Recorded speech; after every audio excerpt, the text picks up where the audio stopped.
What's up, Buffalo Fanatics? Josh Allen here. Just wanted to say, go Bills. Oh, baby! What is up, Buffalo Fanatics? C-Bot here with you, live on the Buffalo Fanatics YouTube channel on a Monday night. And that, of course, can only mean one thing.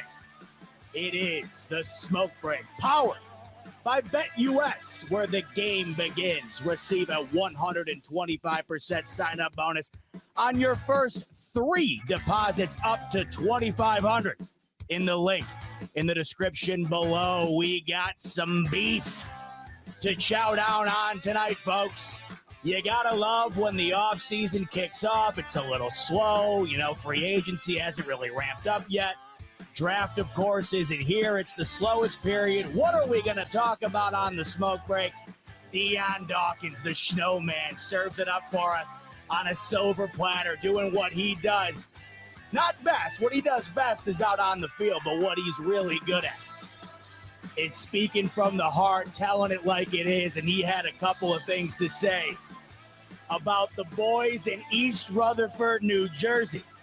And we'll dive into what he had to say about the gangrene. We'll also talk about Sean McDermott's sit-down interview with Tim Graham from The Athletic. A lot of great bits from within that article, including his thoughts on where the Bills stand currently in the Super Bowl picture. Great to have you in tonight on a Monday, the last Monday of February, folks. As we round out, we head into March, and then we'll be just about a month shy of the draft, and that's when we start to get things really cooking. Got a good amount to talk about tonight, which is fun, and it's stuff that isn't necessarily the most serious stuff in the world, but it's the fun stuff.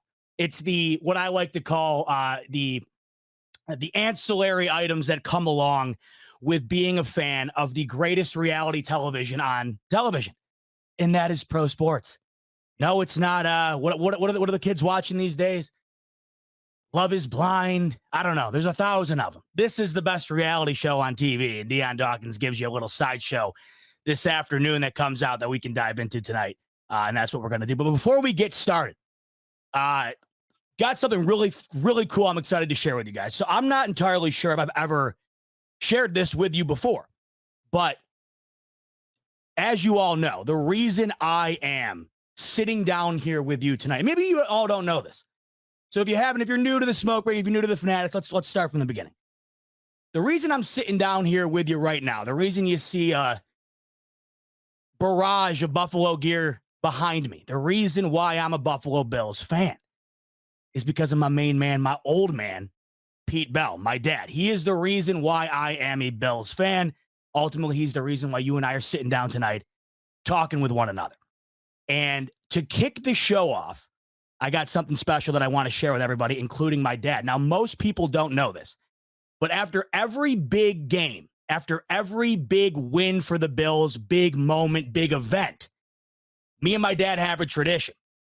How this started, I have no idea. Why it started, I have no idea. All I know is we've been doing it for the last several years, and we just did this right after the Bills beat the Dolphins and won the AFC East. And our tradition after these big moments is to play Curie by Mr. Mister. And once again, I don't know why this happened, how it happened, but one night we were listening to tunes after a big W. That song came on, and the rest is history. Now, the reason I bring that up is because I'm about to play for you Curie in a little bit of a different way than you might be anticipating. But this is a big event that I'm celebrating. And of course, I have to use this music when it comes to celebrating a big event. So enjoy, folks. And primarily to my dad watching on the other side, this one's for you. Enjoy.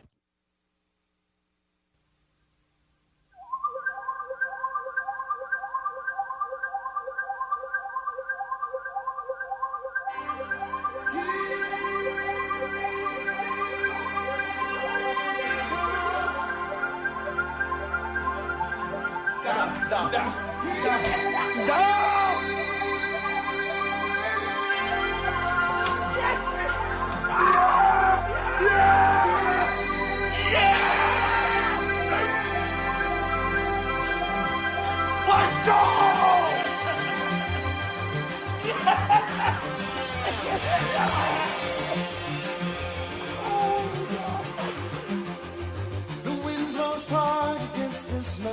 time across the sea into my soul. It reaches into where I cannot hide, setting my feet upon the road.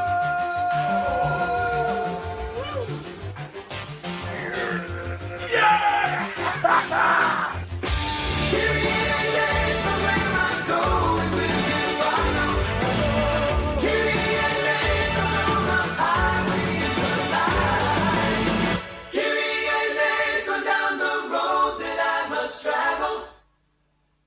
Oh, my God. Dad, I love you. You're my best friend in the whole world. You always have been. You always will be. As many of you guys know, I'm getting married later this year on September 27th. Coincidentally, that happens to be my dad's birthday. And there's nobody I'd rather have up there with me right by my side than my dad. So, Dad, right here on the show that is a thing because of you. The reason all of this exists is because of you. I figured there'd be no better place to ask you if you would stand up there with me and Caroline and the rest of the gang and help us get married on your birthday. I love you a ton, my man, and I appreciate everybody in here tonight for sharing that moment. I got all my tears out of the way while I made it. I still am a little cracked up on it right now. I'm not going to lie to you, but I got all those, the main ones out of the way earlier while I was making it. But I figured there's no proper way to ask the guy who's giving you everything if he'll come and do this honor for you. But I figured, hey, why not on the smoke break where the folks currently are back in Rochester, New York watching? And so there it is. Dad, much love, my man. And I'm waiting on him. I'm waiting on my answer. I'm supposed to be getting an answer momentarily.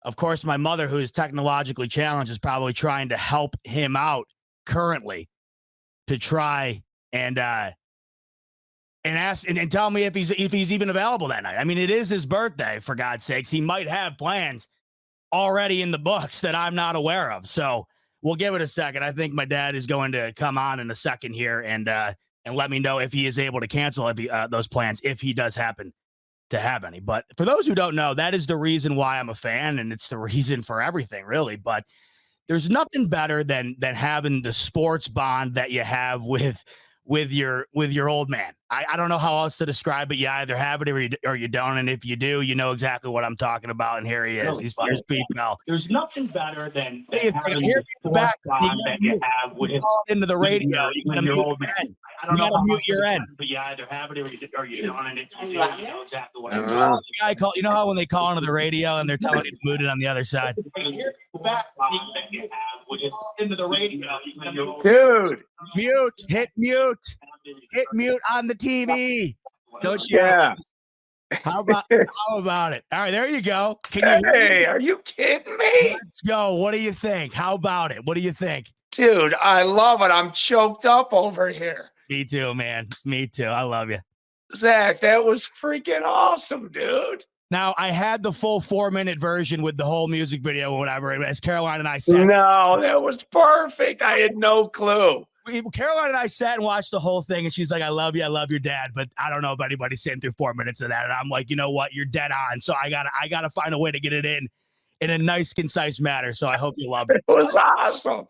Totally took me by surprise. Are you kidding me, dude? I would be honored. I'm blown away, man. It was what a great thing. I'd be honored to be your best man on my birthday, too.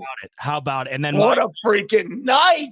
So it's going to be amazing. Obviously, the highlight of the evening is to marry my best friend Caroline. But on top of that, you'll be up there with me, and then my grandmother and my dad's mother, and then you got to hit mute on it. Grandma Belle, she will be officiating our wedding. So it is going to be an absolute. Oh, God. What a night. It's going to be unreal. So, yeah. Well, hey. And you know what? I don't know why we decided playing that song either. No idea. I was trying to think of the reason. I think we were just a little loaded and had the YouTube on shuffle, and that one just happened. Yeah. I think it just took. Yeah. Yep. But we had a celebratory moment, of course, with the AFC East title, and now we got one more. Even though the Bills didn't get it done for us, I figured we could have one more celebration before next season. So Oh my God, yes. So yeah, and they will be playing whatever, like you said. That's weddings Friday. The game won't be till Sunday or whatever. Yeah. Monday, Sunday, Thursday. Who knows? So we'll be safe, right? As I said to you the other day, I said after it's all said and done and the wedding's over, I just have both fingers crossed. The Bills play. I don't know, the weakest. Yeah. Well, whatever. There's more important things going on that weekend, anyhow, right? Of course, but if you tap it off with a W, boom. I mean, it couldn't get any better than that. So, No doubt. all right. Well, And I'll go ahead. Sorry. I didn't hear what Dawkins had to say here either. So is this a real thing or is that just a setup? Company man right here. He's giving me my segue. I love it. I got the whole thing for you. He sat down for over an hour interview. And as you know, I've interviewed Dion several times, and he's never not kept it 100% with us. And he did the exact same thing in this interview, including, and this is a treat for you and all those who didn't happen to see this today, Dion went for the jugular. And he says the things in this interview that you don't typically see people say. And this is why I love Dion. Because anymore in sports, you're getting a lot of unauthentic responses from people. You're never going to get that from Dion. So wipe the tears. I guess I'll wipe mine. Sit back and we'll talk to you. So listen, we're sitting here on the couch. I'm like half falling asleep. Yeah. Right. So you come on. I'm like, all right, I figure you're going to do a little quick, whatever. And then that just completely blew me away, dude. I am so I feel like I'm gonna cry, dude. I'm so pumped. I'm so honored, and I'm just blown away, man. Awesome. Well, I appreciate you. I love you. Thanks for hopping on and accepting the invite. And we'll talk after the show. All right, buddy. I love you too, man. All right. Much love. Much love. All right. You talk soon. Talk to you later. There he is. Thanks for bearing with us, folks. That was a special moment. I was real happy to be able to share it with you. I thought, because I live like 6-7 hours away now, and you're thinking, like I said earlier, how do you do that in a way that truly feels worthy? And especially when you're this far away. Like, what am I going to send? I'm going to send my dad a postcard. Hey, pal. So I'm brainstorming. And I'm like, hey, we got the smoke break tonight. No way he's going to see that coming. And sure enough, that's exactly how it went down. So thanks for enjoying that with me, because it's the reason we're here tonight. I'm telling you, there's no way in hell I would be a fan of sports, much less a fan of the Buffalo Bills, if it weren't for my old man. Now, with that said, he has told me multiple times it is his fault and he bears the cross for the trauma that I've had to go through for 25 years, and that is damn right. It's not all glitz and glamour, as we know. I mean, I've been given a hell of a lot to deal with this burden of being a fan of the Buffalo Bills, but nobody I'd rather share it with, of course, than him. And obviously nobody I'd rather share it with than all of you here at the Fanatics. So I'm glad I got to share that moment with all of you as well here on the Buffalo Fanatics. All right, as we segue, my dad was talking about the fact that he hadn't seen what Dion Dawkins had to say about our friends in East Rutherford, New Jersey. Now, maybe some of you haven't either. And if you haven't, that's probably the best way to go into this, because, as you know, I like to watch things, clips of interviews, and we sit and we analyze them, we break them down. But what I love about Dion is if you're watching an interview from a coach, or you're watching an interview from a player, or, pretty much any athlete or person of prominent power within sports, you're going to get the status PC. Here it is. That got to get him next time. Oh, no comment when it comes to anything controversial, or whether or not you got something to say about, a player or a call on the field. Now, sometimes you can take it a little far, and there's moments for it and moments that aren't, adequate. I would go back to what Patrick Mahomes did with Josh Allen after the game where the Bills won on the false start or the offsides penalty. You don't go after the guy and tell him your thoughts and feelings on the field after the game. There's certain ways when it comes to how you express yourself and what you have to say. There's certain ways to do it right, and there's certain ways that just aren't a good look. Well, in the offseason, when you're doing sit-down interviews, I appreciate guys who open up.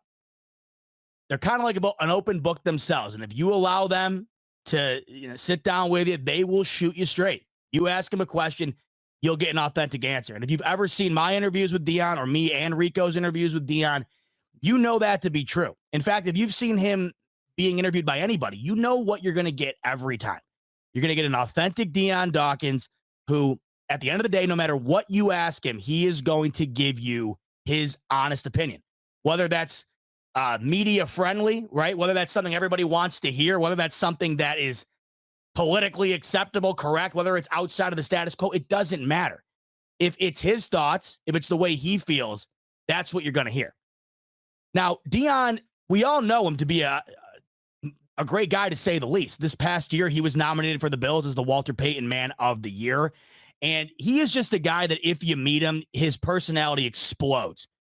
And I'm sure you guys can tell when you see him online or on TV, it's palpable. The way that the guy is how he is in every situation. That's why I personally love him so much. He's always going to be one of my all-time favorite Bills. And it's not just because of what he does on the field, but it's just who he is as a guy. I've never met an athlete who is so authentically himself. Now, whether that can be interpreted in a variety of different ways, good, bad, or indifferent. And I'm sure there's a lot of people out there who are on both sides of the fence. In fact, Dion Dawkins told me and Rico last year that one of the things he personally had to deal with, work on himself when it came to how he was dealing with, the media, social media, things being said about the Bills, the team. He kind of had to start tuning it out because he was falling into this cycle of reading the negative comments, seeing the things out there that, are going against what he's trying to do, who he thinks he is, what he's trying to accomplish, right? So when we look at what we're about to look at, take all that in mind. If you don't know who the guy is, it's going to be pretty like, whoa, out of nowhere, this guy's talking like this. It might be shocking. However, if you do know him, if you've had experience either watching him in interviews or just flat out seeing who he is and how he carries himself, it won't shock you that you're going to get a direct answer in this interview from all the questions that he was asked. But the reason I brought up the Walter Payton Man of the Year thing is because there's two sides of the fence that I think people fall on with him. Either they really love him like I do, and they see him for who he is, and who I think I see him as is just a guy who is going to be him at all, like with no circumstances surrounding him that is going to affect that. He's always going to be him. I think on the other side of the fence, you could look at him and you could say, I just don't like this guy. I don't like the fact that he is speaking his mind. I don't like the fact that he is willing to go after people that he feels like deserve it. I don't like the fact that, he shows up to the NFL awards shirtless, or he sits down in this interview that we're about to talk about shirtless. There's people out there that are like that, and that's fine. Not everybody loves everybody, but Dion's aware of that. He knows that. And that's what I think really speaks even more to the fact that he's just always going to be him. He's aware that there's people out there that don't like any of that, but he had to work on not caring about it, because when you are somebody like him, you're, polarizing might be the right word. When you are like that, there's going to be a line drawn in the fence. There's going to be people on either side. And it isn't great when you go through and see comments that are talking about, not liking you, reasons why they don't like you, talking about your play on the field, this and that. It's not fun. But I think what I took away from this was last year when he talked to us about that. You can tell, I feel like, over a year here where he's been working on trying to put that in the back and stay himself. I don't think he comes out and talks the way he does in this interview, particularly in this clip we're about to talk about. I don't think he comes out and does this if he hasn't completely moved on from worrying about what anybody else has to say. Because it's not often you see players say things like Dion says here. All right, so if you haven't seen it yet, let me break down exactly what we're about to watch. And this is just a partial clip of a hour and a half, I'd say, long interview with Dion Dawkins. Now, this is from Vlad TV. And they talk about a variety of different stuff. We'll talk about a couple other things they talk about in a second here. But the thing that stood out, the thing that's been making the headlines today, is what Dion Dawkins had to say about the New York Jets.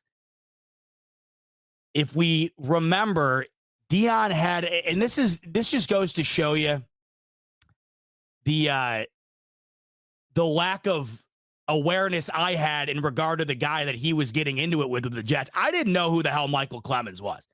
The reason I know Michael Clemens right now is because of this incident with Dion Dawkins. But if you remember, after the Bills smoked the Jets, fresh off of Joe Brady getting hired, Dion Dawkins got into it a little bit with a player in the locker room after the game, not the locker room, the tunnel heading to the locker room. They got into it a little bit, and that had started out on the field. And Dion Dawkins, in this interview, not in this clip, but in this interview, he probably spends almost 10 minutes breaking down the entire thing. We'll talk about that in a second. But this is how he gets into talking about that situation and the Jets in particular. You don't see this every day. You don't see players come out and just shoot it straight like this.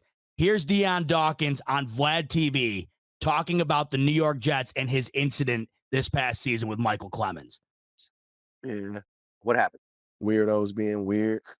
Weirdos being weird. You know, I don't even want to give a man no credit talking about him, you know, but number 72. Michael Clemens. Michael Clemens. Yeah. Yeah, bitch boy. Bitch boy. You know, I'm going to just keep it a buck. I hate them. All of them, bro. They are all some, like, when it comes to sports, right? There's people that play the sport because they love the sport. And then there's people that play the sport just to try to be cool. I feel like they play the sport to try to be cool. Like, those are a bunch of dudes that just want to take pictures on Instagram. Like, that's whack. Like, I play this because I'll die by it. Like, but yeah, like, Clemens, look, I'm going to tell you exactly what happened because you know I want to. Let's go. See how I fix myself in the seat. Tell you about your boy, man. You know, Quentin Williams, solid. I respect the dude. Quentin Williams is valid. I like him. When Todd Bowles, Smart, by the way, because Quentin Williams lining up on, Quentin Williams coming after you. You don't want to be on Quentin Williams' bad side. One of the best linemen in the league. I love the fact that as he's taking a dump on the entire Jets organization, he makes sure to say, hey, Quentin Williams, you're all right in my book. there, respect him. Temple guy too. Couple guys. Even their like D-line coach Ryan Davis, he was one of my teammates. Cool. I'm gonna get them off the grid. Now the rest of them, don't care, don't like you. But Clemens, maybe it's third quarter, maybe it's fourth. All right, so this is where he starts getting into the whole thing, and I'll leave a comment down below after the show. You can go and watch this whole thing. It's about 3/4 into the interview where he starts from there and continues on this conversation about Michael Clemens. But let's talk about what we just watched, and that's Dion Dawkins being asked a question that I feel like a lot of athletes get asked about. I mean, I listen to Dan Patrick a lot, the GOAT to me. Dan Patrick, Mount Rushmore of sports personalities all time. I don't think it gets any better than DP when it comes to interviewing really just about anything. And the reason I say interviewing, he to me is probably the best interviewer I have ever seen in my life.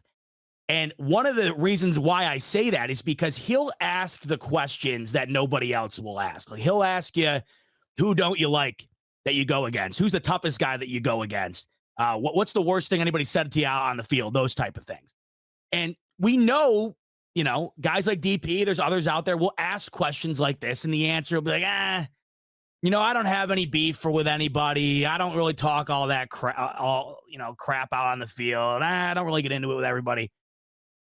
Now, that might be true for a lot of guys, but it probably is not 100% true for the majority of guys who are in that position getting asked that question. It's just that they don't want to say the correct answer. They don't want to give you an example. And that's because it turns into something like this, where we sit down and talk about it. It's a headline today all over the place. Everybody's talking about it. And I get that. Some people don't want that to be linked to them. What I like about this is that Dion just doesn't care. There's none of that anymore. There is just none of that. We constantly see, the endless cycle of take the podium or sit down on the couch for the interview, get asked the question, give the black and white answer. Okay, next question. Okay, next question. And to me, not only is it boring, but you can just read through it 99% of the time. It's inauthentic. If I have a top football player who's been in the league for 15 years telling me, I never really got into it with anybody, I'm not buying that. Or if I got a guy telling me, what are your thoughts on that loss? And it's just a roundabout answer. nothing passionate about it. I'm not buying it. It's just that they don't want to reveal the true colors because a lot of people look at it as what's to gain from me doing that. And I completely understand that. But that's why you have to appreciate guys like Dion, because it goes against the grain and he's not worried about all the other things that come with responding to a question like that. When he's asked about the New York Jets, he flat out comes out and says, I hate them. He would literally go on to say he hates that entire organization from top to bottom, essentially, outside of like 3 guys in it. Quinton Williams and a couple coaches. Hates them. And if you've noticed, especially the last decade or so, but it's felt like this for the majority of my life, these players, they're all buddies.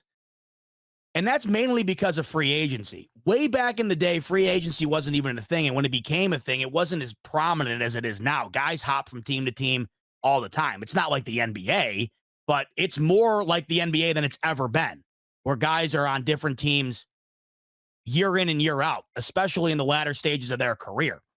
And I think because of that, you just don't see these deep-rooted, heated hatreds, rivalries being formed out on the field. Because, hey, if I'm on the Bills and I'm facing off against the Jets twice a year, do I want to be in the bad graces of this organization or guys on the team if there's a chance I could be a New York Jet, right? How often, I mean, we talk about McCole Hardman recently all the time. You're on a terrible team with the Jets. Say you're playing the Chiefs and you're bitching up a storm to L'Jarius Sneed out on the field, right? Saying everything that you could possibly think of to the guy. A couple weeks later, you're traded to the Chiefs. This stuff happens all the time. So I think that's a reason why you don't often see, one, players give answers to questions like this in an authentic manner. And two, I just don't know if it happens as much as it used to. Maybe a lot of those guys who are answering DP's questions and the questions of what's going on the field, this and that, maybe it's not a thing. We just saw that audio of George Kittle during the Super Bowl. He's like, hi, George. Like he's talking like to the guys the whole game. What we've seen over the last decade is a lot of jersey swapping, a lot of hugging, a lot of, hey, this and that during the game. And that's fine. I'm not going to sit on here and advocate for, hey, you got to go out there and hate every single guy out on that field, right? You got to despise them. You can't even look their way. It should take everything in your power at the end of the game to go up and handshake the guy, right? Because you know how much I personally appreciate sportsmanship and those who go and do the right thing when the right thing is called for. That's why I've always stood up for Sean McDermott at the podium, because he's one of those guys that's not often going to give you the off the beaten path answer or maybe the direct answer you'd hope to hear like from Dion, but it's a different situation. Dion Dawkins is a left tackle. He's the guy out there putting you on the ground. Sean McDermott is the general of the franchise, the leader, the face, the guy who's got to go sit out there and talk about everything from the DeMar Hamlin situation all the way down to what did you do on that third down. You got to approach those situations differently when you're the head coach. That's why I've always stood up for him in that department. That's why I'll always stand up for Josh Allen in that department as well. I would much rather have my quarterback go up and give the diplomatic, politically correct answer. But when I got my left tackle being asked questions, wide receiver, this and that, that's where I'm open for, hey, give me what you got, because it's a lot different. And the last decade or so, you're just seeing a lot of love, and that's almost exclusive. There's no longer this feeling of tension between players and oftentimes between teams. That's why, as of late, I have loved what has become of the Bills and the Dolphins, because you have two teams that were looking up at the New England Patriots for 2 decades. Now both teams are vying for the top of the AFC and, of course, the top of the AFC East, and it's rekindled that rivalry. You can feel it. You can see it, right? And then, of course, the Bills with the Chiefs, you feel it, you see it. And I just think it's something that's currently missing in the game. It used to be around in all major sports. If you watch The Last Dance, you saw what would go on out on the court between the Bulls and the Knicks, right? Stuff like that. You saw what would happen back in the day in the NFL. These guys hated each other. And I think now you just don't see a lot of that. That's why I welcome it. That's why I like it.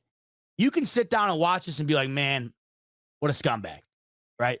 What a dick. Who comes out and says, I hate this whole organization? You should hate the Jets if you're on the Bills. You should despise the New York Jets if you are on the Bills. That's a team you have to face twice a year, every year. It doesn't get more. To me, it doesn't set up hatred isn't set up on a silver platter more than it is within the division. Why do you think we hate Tom Brady so much? There's a lot of people out there who don't hate Tom Brady. We hate Tom Brady because we were on the waxing end of what he had going on for 20 years. The inner division is where you should see the most hatred. The Bills should hate the Jets. Everybody out on that field should hate the Jets. But you're not going to hear 99% of the guys say it. But you're going to hear Dion Dawkins say it. And he's not going to hesitate. He's not going to mince words.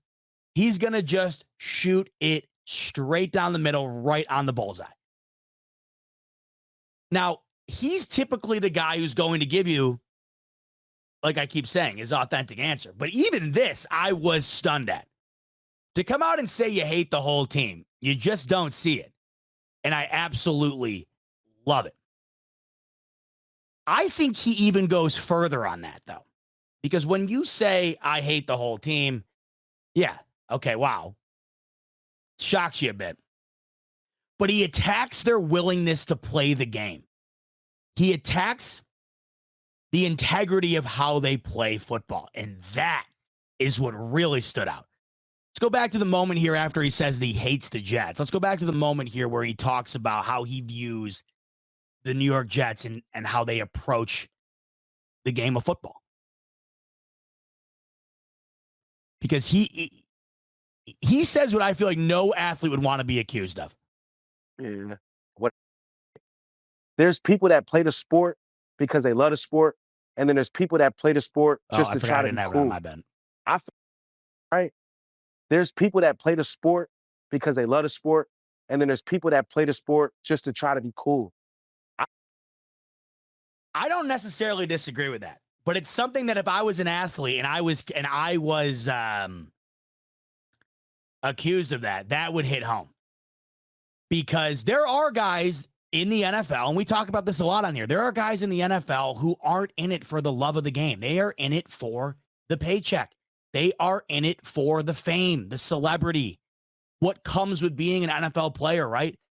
If you reach the highest of highs, multi-million dollars, right? Millions. Ad endorsements, right?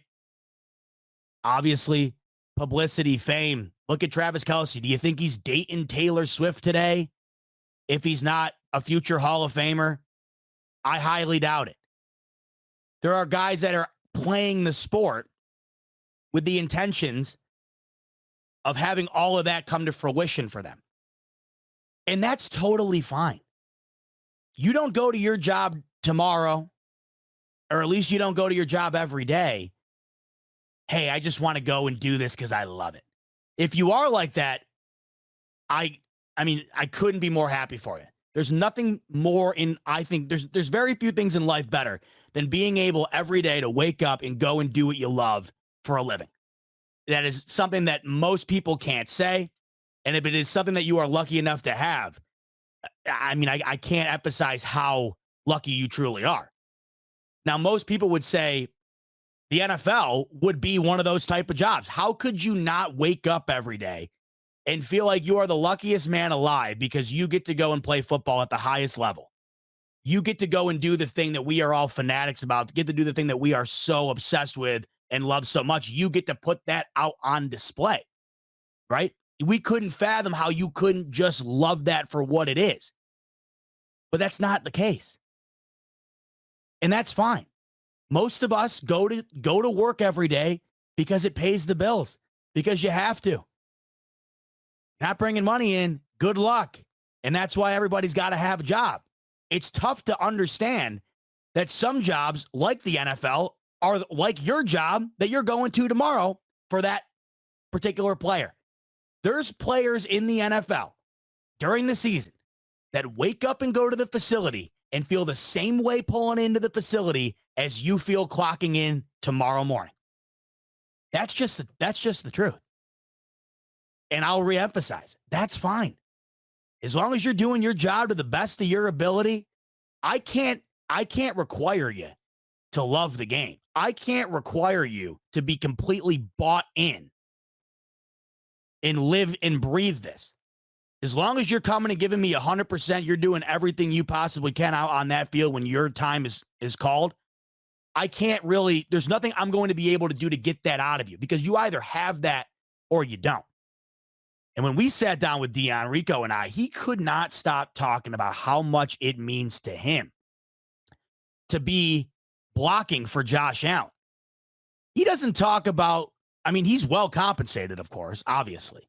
But he doesn't talk about the chains he's got on. He doesn't talk about the house he's got out in Miami. What he was talking to us about, how much of an honor it is to him every single snap to be blocking for 17 because he feels he's a future first ballot Hall of Famer, and he feels like he plays a major role in his ability to succeed. That's what fuels Dion. That is what makes him every single day, every single snap, go out there and give his all. Because he's completely bought in. He lives and breathes it. And if you are somebody like that, it's got to be awfully offensive to you to be playing against guys or see guys that you view are the complete opposite. And I feel like as an athlete, if you are accused of being like that, it's got to really hit home. You know how there's some things you could say the meanest thing in the world to somebody. You could call somebody a name or whatever, and it might not hit home or it might not come across as piercing as saying some of the simpler things that really hit home. You know what I'm talking about? There's something you can say to people that might not be particularly gut-wrenching to some, but to others, ruins them. And I feel like if I was an athlete and I was accused of it, you're not even in this for the game, man. You're in this for Instagram. You're in this for taking the pictures, right? You're in this for hitting the red carpet. That wouldn't sit right with me. And he basically said the entire Jets team is that. One guy who bounced back was Sauce Gardner. Now, it's tough to have a name like Sauce and not be a guy who you feel like's got he's got some of that aura to him. And Sauce certainly does, and he's got the play on the field to back it up. But Sauce Gardner had some comments, and Sauce Gardner said something like, oh, he's trying to be cool. He goes on this show shirtless or whatever. That was his clapback, and he would go on to delete it. But you'd have to think Dion had Sauce Gardner underneath of that umbrella.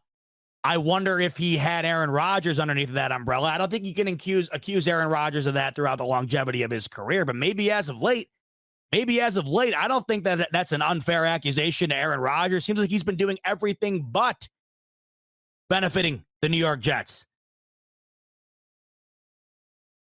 There are some things you can say that would come across as hurtful, and I certainly think saying I hate that whole team would be one of them. But I don't think that comes nearly as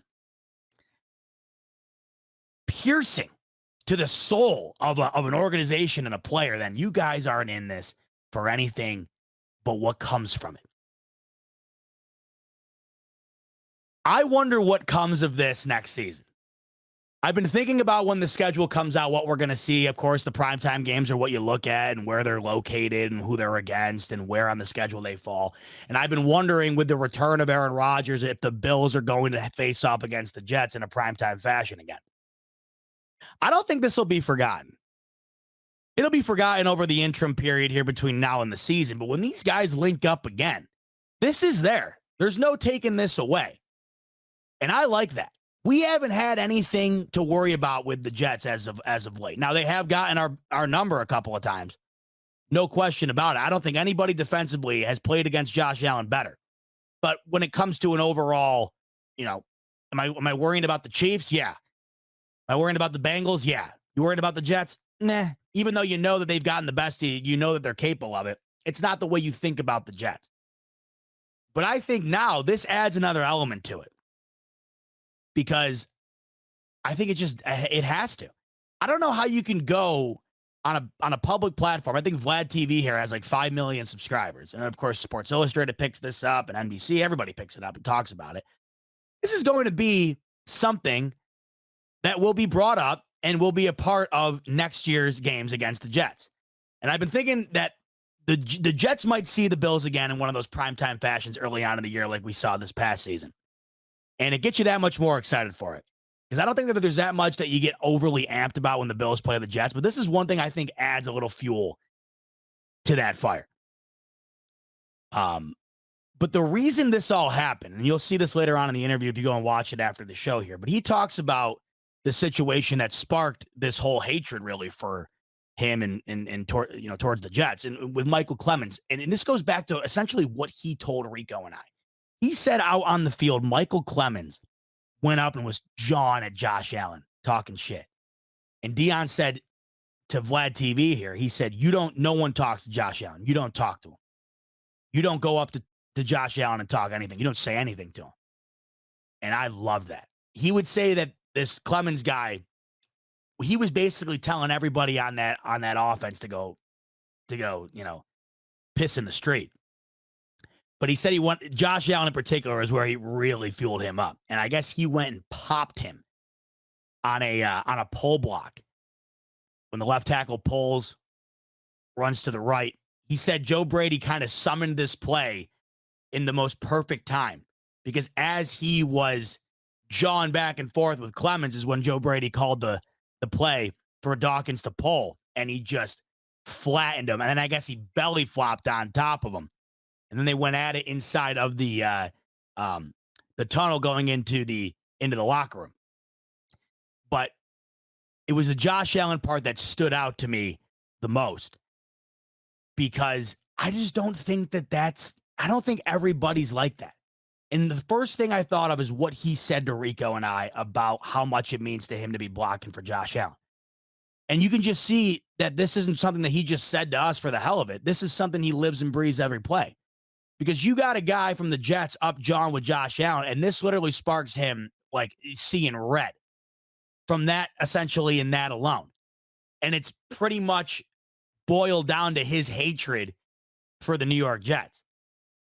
So, love Dion. I thought it was interesting in the beginning of the offseason here to get a soundbite from him like this because you have to wait quite some time for the Bills to take the field again, especially against the New York Jets. But when you do, this will be something that we will resurface and bring back up because I think it's worth noting. There's now this element of Dion versus the Jets, which I think is interesting because you just don't see it anymore. I mean, I would implore you to go and find a recent clip from a player or a coach or somebody where they come out and they just flat out say they hate another team and they start giving you X, Y, and Z reason as to why. And when it comes to the Jets as well, it almost makes sense, doesn't it? It just feels like the last year for the Jets, not that many years prior to that have been anything to celebrate, but this past year in totality for the Jets has just been an absolute nightmare. What positives can you take away? And it feels like every time you hear something coming out of East Rutherford, it's just negative. And then you add this on top of it where you don't hear anybody ever talking about how much they hate a team or they hate players. And the one time you do hear it is from Dion and it's about the Jets. It's just one more thing on the pile. And it's little in the grand scheme of all these things. It's a little thing. But it just feels like every time you hear something about the Jets, it's never positive, ever. And I always go back to reasons why you should be thankful to be a fan of the Bills in this current time, because even though they're not winning the Super Bowl, right, and even though they've been bounced 3 consecutive years in the divisional, it can always be much, much worse. And it's not just talking about things on the field. It just feels like all the time there's stuff coming out of the Jets locker room. There's stuff surrounding the Jets that's negative. There's bad energy. And it just feels like everybody sees that, including the players. So I love it. It gives me the vibe that not everybody's going to be tolerant. They're not going to overly love this type of stuff. But to me, I love it. I'd love to see more of this. You know, if tomorrow I saw, I don't know, Jordan Poyer go on a podcast and say, man, I can't stand the Miami Dolphins, you know, this, that. I just would love that. I would love it because we all feel that way. And I think that that's what makes it so relatable. And that's what makes it kind of, at least for me, resonates with me. Because you want the players to be as bought in and to be as passionate as you are. And I know that's kind of weird to say because you're like, how could the player not be as passionate as the guy at home sitting on the couch watching the game? Well, as I was talking to you about earlier, it's not always the case. It's not always the case. There are people at home watching the game there's people at home on the weekends watching the game that are more passionate about what's going on the field than some of the players. It's just the truth. And you just love to see guys wear it on their sleeve and tell you point blank. Because that, to me, is just a lost art in this game. I have no problem with these guys being buddies. I think like Mahomes and Allen, when they did the match there and they do stuff in the offseason, like that's fine with me. I don't have a problem with that. There's people that do. But there's also other instances like when we saw Tua losing the wild card to Mahomes, and one of the first things he says to him after the game when they're talking at midfield is he asks him for a jersey swap. I got a problem with that, right? If after the divisional game, one of the first things Josh Allen says to Mahomes, or if he says it at all, to be honest with you, like even at all, if Allen meets Mahomes at the midfield mark after losing the divisional, is like, hey, you want to swap jerseys? It would make me sick. I'd come on here and bitch about that for an hour. So there's levels to this. I'm fine with when the dust settles. It's the game's not going on, right? You're not in the heat of the moment. It didn't just end 10 seconds ago. Like, I would rather have what Mahomes did to Allen. I'd rather have him so pissed that he goes and literally says something to Allen about it than I would him going up and asking for a jersey swap. At least I know the guy is he's so irate that even though it's just not a good look and it's just not what you do in that moment, it's better than literally acting like what just happened didn't really mean anything. I hate seeing signs from players and organizations that makes it seem like that they don't care. Now, I'm sure Tua cares. I'm sure, of course, he cares. But in those moments, it's tough to feel as a fan who just watched your team have their season end. It's tough to feel as a fan as you watch that, like he cares as much as you do. So this is the stuff that I think is just not in the game anymore that I'd love to see a little bit more of. I'm not talking about every time you hear someone open their mouth in an interview, they're shit talking somebody. I'm not saying that, but you just don't see it at all. And a little bit here and there, especially when it comes to your biggest rivals, especially when it comes against, teams that you have personally as a fan disliked forever. When you are seeing, some of your best players come out and vocalize that and they're not shying away from how they personally feel, I think it's absolutely awesome. So once again, there's a full interview that you can go and check out from Vlad TV, and he talks about a variety of different things, including his loss, or the Bills' loss, rather, to the Kansas City Chiefs again in the playoffs. There's one thing about that I want to touch on before we move on to talking about what Sean McDermott had to say to Tim Graham. Dion was asked about the Super Bowl victory for the Chiefs and what they've been doing as a team and how they've been culminating this dynasty. And, he was talking about how it's kind of come at their expense. And he said something that I think I've said on here before. And once again, you just love hearing this from the player because there's thoughts that you'll have as a fan that you're not necessarily sure how the team's feeling or how players are feeling. But he said that they've come in and just gotten their number, right? They've given them, everything they could, and they've been this close, but they just got all these puzzle pieces figured out. And it's a formula that has been doing nothing but winning these guys championships. But he said that if there were no Kansas City Chiefs, the Buffalo Bills would be doing the same thing. And I wholeheartedly agree. I think I said on here before, if the Chiefs were in the NFC, the Bills by now would have at least made one Super Bowl. There is not a shadow of a doubt. There is not a single doubt in my mind that if the Kansas City Chiefs were in the NFC, the Bills would have at least been to a Super Bowl. Now, maybe in that Super Bowl, they lose to the Chiefs there. based on our track record here, the history, that's probably what would end up being the case.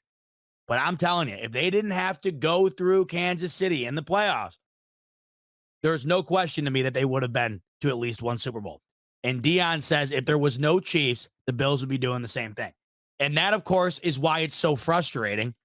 And that's why I have been advocating for what this team's been doing as of late against these guys, because everybody wants to come out and bitch about what they're not doing against the Chiefs, failing to recognize that nobody else is doing it either. And when you really take it further and look at it with a magnifying glass, nobody is giving it more of an effort.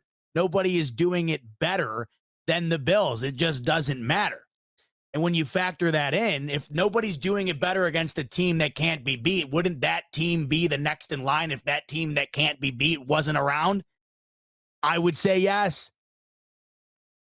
And it's got to be, I know how frustrating it is for us. I mean, imagine how frustrating it's got to be for these guys, because they know it too. They know it too. They know how close they are. It's like what Josh Allen said immediately after the loss in the divisional. Just got to make one more play than them. That's really all it's been. That's really all it's been. It's been one play. It's not getting the ball to Shakir on that throw, right? Getting hit by Chris Jones and it comes up short, or not going to Diggs on the crossing pattern, or Tyler Bass making the kick, and who knows what happens after that. Not leaving 13 seconds on the clock and playing prevent defense. One play here. That's what it's been. And to hear him say that, it really emphasizes my thoughts that I've had all along. And that is, I think that this Bills team has been one of the best in football and certainly would have something to show for it if it weren't for this newfound dynasty forming before our eyes at the cost of the Buffalo Bills. That's what's been the most demoralizing part of this, is because when Brady retires, this immediately came to fruition and has been building and building and building. And you can't find an example where the Bills haven't been on the short end of the stick. The shortest end of the stick, really, in some instances. And it really does feel like if that weren't the case, this team would certainly have a Chiefs-type feel. Now, when I say Chiefs-type feel, I'm not talking about what they're doing currently, because I don't think that this is rare. It's just rare. But they would have a feel of like they can't lose, right? They would have a feel of they're going to be the team to get there. You wouldn't have the feel of, but they got to get by the Chiefs. I think the Bills would be the team you got to get by. But that's the game, man. Game of inches, and the Chiefs have just had one more inch up on these Bills for the last several seasons, and that's really all it's been. But the thing of it is, they've just had a little bit of an inch here and a little bit of an inch here over everybody. I mean, it was inches, not feet, when it came to the 49ers game, right? Inches, not feet last year when it came to the Eagles game. Inches, not feet against the Bills in the 13-2 game, in the divisional game. I mean, it's just been what it's been. But he does share that with Vlad TV, that he feels like the Bills would be doing Kansas City Chiefs type things if it weren't for the Chiefs. And I completely agree, because it does make you feel, as you watch these two teams battle every year, it does make you feel like the gap between the two, just it isn't massive at all. It's just that one team somehow finds that one play every time and one team doesn't. But at the same time, and I've shared this with you before when we're talking about this particular situation, it does make you feel somewhat decent, I think. I think you feel better today if you're the Buffalo Bills and the way that things wound up shaking out than you do the Baltimore Ravens. I genuinely feel that way. I mean, the Ravens just didn't show up in that game. They went against everything that makes Baltimore Ravens football. They completely bailed on the run game. Lamar looked like a shell of himself, certainly not like the MVP. And even though the score was close and the Chiefs were never able to pull away offensively, the Baltimore Ravens didn't do anything that whole game. And for doing all that they did all year long to earn the 1 seed and to earn Lamar Jackson an MVP, you couldn't have felt worse leaving that game, because everything you saw all regular season was nowhere to be found in that big game. And then of course, the Miami Dolphins game is even more to that point, because that's a team that, when they're clicking, when the elements are right, they can be as dangerous as anybody. You want to talk about getting rolled. They made what happened to Baltimore look like, Saturday morning cartoon. The Bills were smack dab in the middle of those two, and I just feel like all three of them had to go home. The way I look at it, even though it all winds up with the same consolation prize, and that's a whole lot of nothing. To me, as a Bills fan, I look around at all the other outcomes, and I just feel like I feel personally best about what the Bills were able to do in that game than what anybody else was able to do. Speaking of Super Bowls, Sean McDermott had some thoughts about where he currently feels the Bills are when it comes to finally getting over that Chiefs hump and finally bringing a Super Bowl to Western New York. He sat down with Tim Graham of The Athletic for a sit-down interview, which is awesome because I feel like you don't see a lot of those, all the time. You don't really see a whole lot of one-on-one lengthy interviews. You get a lot of articles and stuff from press conferences and the run-of-the-mill stuff you see all the time. But one-on-one interviews are, somewhat seldom in comparison. And Tim Graham got a lot of good information from Sean McDermott about where he currently sits and how he currently feels about where things are with the Bills and how he feels about things moving forward. Before we touch on that, I want to give a quick shout out to my friends over at BetUS. As you know, free agency, man, it's right around the corner, and I'm finding this very interesting. We know the Bills got to hunt down a wide receiver. And there's no question to me that at some point in the draft, the Bills are taking at least one. In my opinion, they got to go at least double dip in the draft at wide receiver, and they got to do it early. I don't think there's no more waiting around to find the hidden gem. There's no more waiting around to go and get Josh Allen a guy. They haven't done it. The only time that they've done it is when last year they went out and got Dalton Kincaid, and we still have to see what that progresses into. But they have not gone and gotten Josh, a wide receiver in the draft at all. If it weren't for making that move on Stephon Diggs, Josh Allen, it really puzzles you. They have not built an adequate weaponry around him through the draft. And I feel like this coming year is the time. But it might not just be in the draft. It could very well be in free agency as well. And now we know the Buffalo Bills are well over $30 million above the cap right now, or excuse me, underneath the cap, certainly in a hole. But with stuff like they did today, restructuring Connor McGovern, you shave off a little bit here, a little bit there. And it could be interesting as to what moves they might make. And one of them could be for a wide receiver. And BetUS right now has the odds for where the landing spots could be for a variety of free agents. And they have currently 2 wide receivers that have the Buffalo Bills in regard. Buffalo Fanatics, what's going on? This is Pierre the Kingpin, and I wanted to talk to you today about Cigars International, which is the ultimate destination for premium homemade cigars. Known as the industry leader, Cigars International offers the largest selection, unbeatable prices, and a customer service experience that's second to none.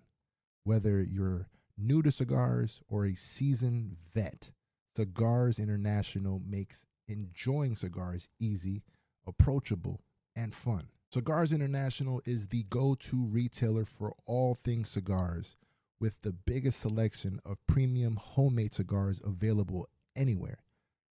Cigars International offers unbeatable deals and discounts, making it easy to stock up on your favorite or try something new without breaking the bank. With fast free shipping and their 100% satisfaction guarantee, you can shop with confidence knowing that Cigars International stands behind every order.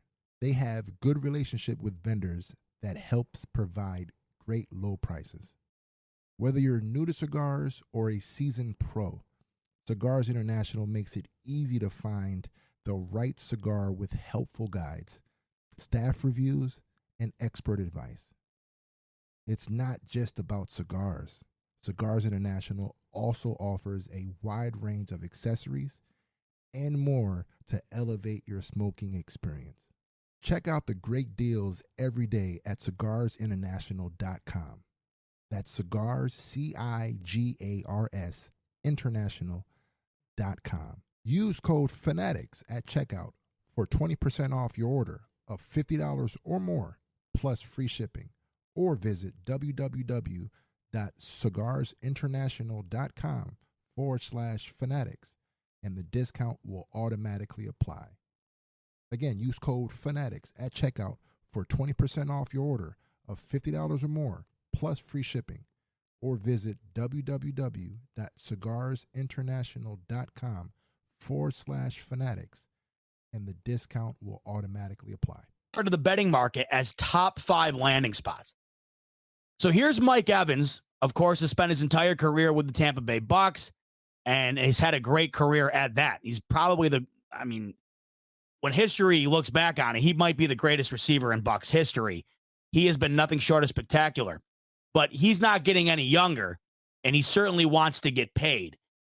Not entirely sure if the Bucks are going to wind up figuring out a way for him to stay, because he has advocated that he does want to retire as a Tampa Bay Buck, but I don't know if they're going to be able to give him the compensation that he's probably looking for. Neither do I think the Bills. Neither do I think the Bills will be able to, but it all depends on what winds up being the main priority for Mike Evans if him and Tampa Bay aren't able to work things out. Because like I said, he has advocated on his own behalf for staying and retiring in Tampa Bay. But if it doesn't work out, these are currently the top 5 favorites for Mike Evans' landing spot. Now, number 1, not good. I don't like seeing that. And this wouldn't shock me at all. What were we just talking about? We were talking about this last week. We were talking about it with Gabe Davis. When Gabe Davis dropped that Instagram video essentially saying farewell to the Buffalo Bills, there was somebody who came in here and essentially predicted it. He said, I think Gabe Davis is going to the Chiefs. And I hadn't given that a thought because it was all kind of happening in real time. But as we were kind of moving through what we had seen from Gabe Davis's Instagram and what we can expect moving forward, and you're kind of coming to terms with the fact that he's probably done in Buffalo, Kansas City makes a whole lot of sense. They just won a Super Bowl with Rashee Rice as their number 1 wide receiver. They are going to be going heavy, I would imagine, in that department. That's why the Bills can't sleep. And right now, the favorite to land Mike Evans would be the Kansas City Chiefs. The second favorite would be those New York Jets we just spent 45 minutes talking about, right beneath the Kansas City Chiefs. So you got 2 of your rivals up here at the top, but the Bills are rounding out the bottom here at 5 at plus 900. So the odds aren't great right now for the Bills to land Mike Evans, but they're still in the top 5 right now, according to BetUS, as a landing spot for Mike Evans. Now, the one that I don't see this happening. I don't see the Bills paying Mike Evans, who's going on 30 years old. I just don't see this working out. This to me does not feel like a feasible move. I don't see it in the cards. One that I could see happening, though, is Calvin Ridley. Calvin Ridley rejoins the Jaguars last year after being suspended, right? And I feel like he's been forgotten about a bit. But Calvin Ridley is one of those guys. Mike Evans is a huge household name, right? Mike Evans has been one of the better wide receivers in the league for some time now. He is more of a household name than Calvin Ridley is. And what comes with that type of name really is the more recognition, the more money you can expect to pay when it comes to stuff like free agency. But he's older, and the money that he's going to cost in terms of bringing him from Tampa Bay to Buffalo and getting value out of him worth that amount at his current age, I just don't see it. But Calvin Ridley, right? Prime of his career, under the radar because of that suspension. The Jags fell off last year, so you don't really hear much about Calvin Ridley because of it. He's one of those guys I could certainly see a move being made on, and I think it would be the smarter move. I'm getting longevity out of him, right, if I want it. I'm probably getting him for a cheaper price, I would imagine. And I also think he fits that wide receiver 2 role perfectly. Mike Evans has always been a wide receiver 1. I don't think he's going to be able to be a wide receiver 1 the way he has been, of course, for that much longer, or at least to a dollar amount that would be, representative of that. Calvin Ridley, to me, seems like more of an under-the-radar steal type guy. He's still one of the best wide receiver free agents available right now, don't get me wrong, but when it comes to a guy that I think a splash move could be made on, this might be one of them. The Chiefs are still right up there, as are the Jets, and this doesn't show you nothing, Will. I mean, these The Chiefs are going to be loading up at wide receiver. BetUS in these last two graphics has the Chiefs as number 1 to land Mike Evans and number 2 to land Calvin Ridley. And the Jets are right there as well. The Jets offensively, it doesn't get much worse. They got nothing going on. They essentially on offense are complete blank slate. There is nothing on offense right now for the New York Jets that they feel 100% positive about. And they are going to have to go out and continue to try and take chances here, there, and everywhere to build this offense up in order to alleviate some of the pressure from the defense. Because if the Jets can get their offense up to snuff, I mean, really, if they can improve their offense by 25%, that's a team that's threatening for the playoffs. So you're seeing the Chiefs and the Jets in the mix right towards the top to land a couple of the top free agents at the wide receiver position. But the Bills are right there in the mix.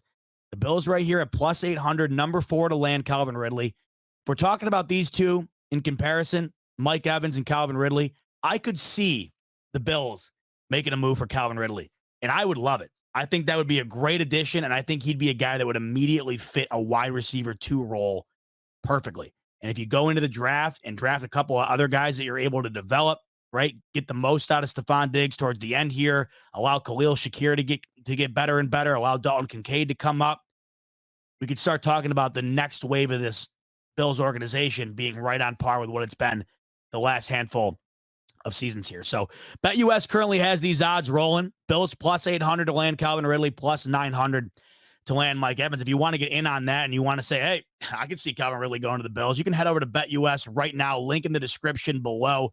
They will give you a 125% sign-up bonus on your first 3 deposits up to $2,500. I might throw a couple bucks on the Bills to land Calvin Ridley. One, I could see it happening. Now, do I think it's a great chance? No, but I could see it happening. And two, it gives me more reason to root for it. I would love if the Bills wound up making that move. Would love it. So you can get in on that too. Link in the description below. All right, let's talk about Sean McDermott. So, like I said, Sean McDermott sat down with Tim Graham of The Athletic, and they had a one-on-one interview talking about a variety of things from the season, this postseason, how they're looking forward. And the headline that's been circulating around today from that interview has been what Sean McDermott had to say about where the Bills currently are in the Super Bowl window and how he views what that looks like, how he views what this team's capable of. And this is what Sean McDermott had to say. Quote, "It's a matter of when, not if, we win a Super Bowl." Sean McDermott's as confident as ever. Sean McDermott doesn't think that there is a possibility the Bills can win a Super Bowl. Sean McDermott thinks there is a certainty the Bills can win a Super Bowl. Now, most coaches would probably say that. If you were the coach of the Bills, I think anybody would probably say that because there's some validity to it. You know, Russell Wilson the other day says he wants to win 2 Super Bowls in the next 5 years. I don't see the validity behind that. I don't even know where he's going to be playing quarterback next year. So there's sometimes you say stuff like that and you're just like, this isn't one of those situations. I love this.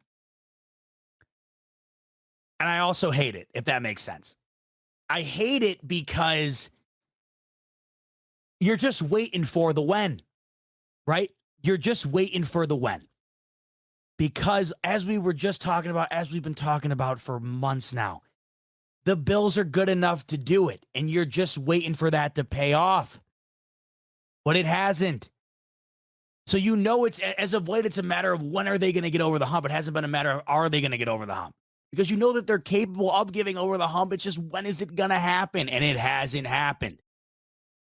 And you might say, well, what do you mean, Zeba? They haven't proved they're capable of getting over the hump. They have a winning record at Arrowhead. They have proved they're capable of beating the team in front of them. They just haven't been able to do it in the cracks that count the most. They have the most wins against the Chiefs. They are tied with the Bengals for the most wins against the Chiefs since Mahomes has become quarterback of the Chiefs. They are certainly capable of doing it in the moments that have mattered the most. I know you might hear me, you might be like, well, it still doesn't matter. It was the moments that counted the most. They haven't proved it, but the team that they have to beat, they have proven that they can beat. They have a damn even record with the guys. right? So the reason you hate it is because you're just waiting for it. But the reason you love it is because if you're like me, it's so hard to feel like 10, 20 years from now, or however long, that you're going to look back and see that Josh Allen has got nothing to show for how great he is. That's what keeps me holding on. It's so hard for me to look down the road. I mean, let's talk about, how you see Jim Kelly nowadays, or you see Dan Marino, and you reflect on their careers every time you see them. Let's imagine you got Josh Allen in that situation 30 years from now. It's so tough for me to imagine looking at Josh Allen and looking back and thinking, man, they didn't do anything with that guy. He's one of the best talents I've ever seen in my lifetime. And when you combine that with the fact that they have been this close every time, it does make you think that it's an inevitability at some point they're gonna at least get there. I don't know if they're ever gonna win it. You can't say anything's inevitable with these Buffalo Bills. They've never won one, so it's certainly not inevitable. But it's super hard for me to think that they don't at least get to one. I have a tough time thinking, as I look back on the career of Josh Allen, that he does not make a Super Bowl. And at this point, we got to start taking baby steps. I just want to get over the hump, right, of making it out of the dance and into the final game, right? I just want to get there. I just want to have a starting point. Getting bounced in the second round anymore.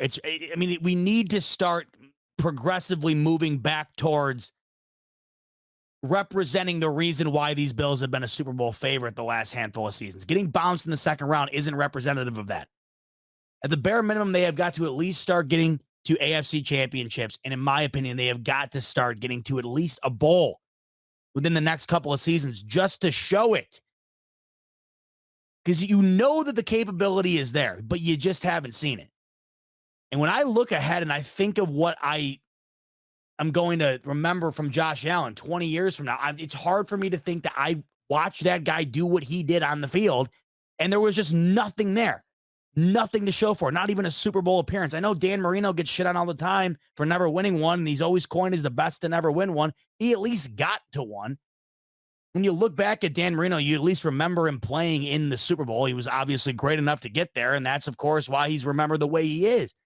I mean, when you think about it, isn't it really hard to think that the guy who could go 10-plus years here as being the second best quarterback in the entire league behind a guy many are already coining the GOAT? Isn't it hard to believe that that guy doesn't at least make one? And I think Sean McDermott's essentially saying this. I think Sean McDermott knows what he's got. I think he knows how close they are. And I think in his mind, it's just, it has got to pay off at some point.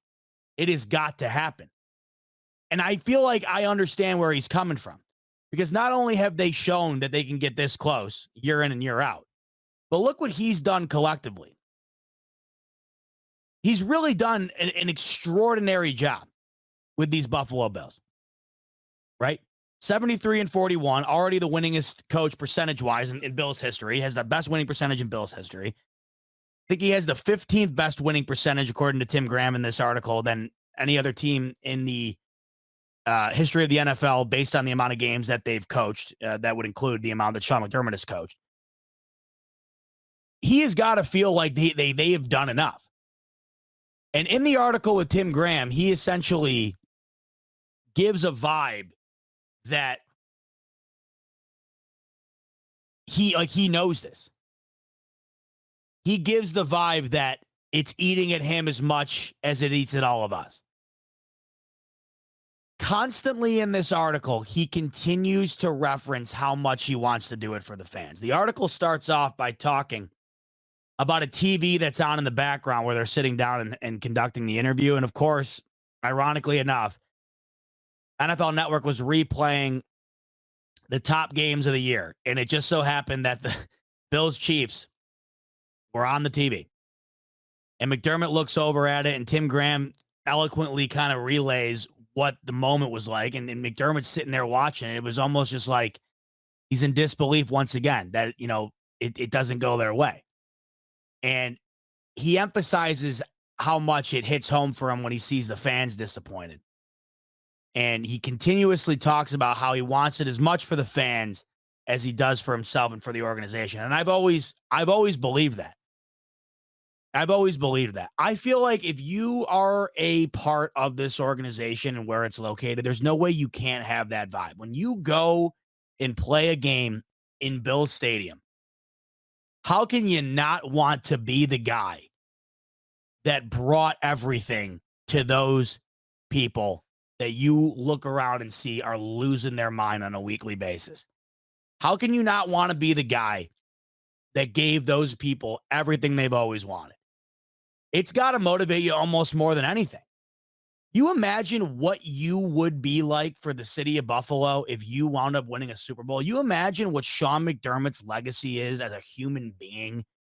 You imagine what Josh Allen's legacy is as a human being if he brings a Super Bowl title to Buffalo. I mean, there's I can't think of much.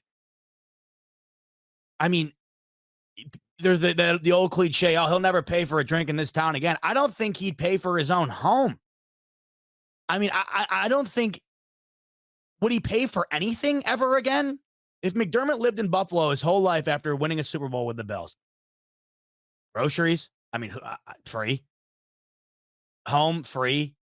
Here's a car. I mean, seriously, McDermott goes to buy a car 5 years after they win the Super Bowl.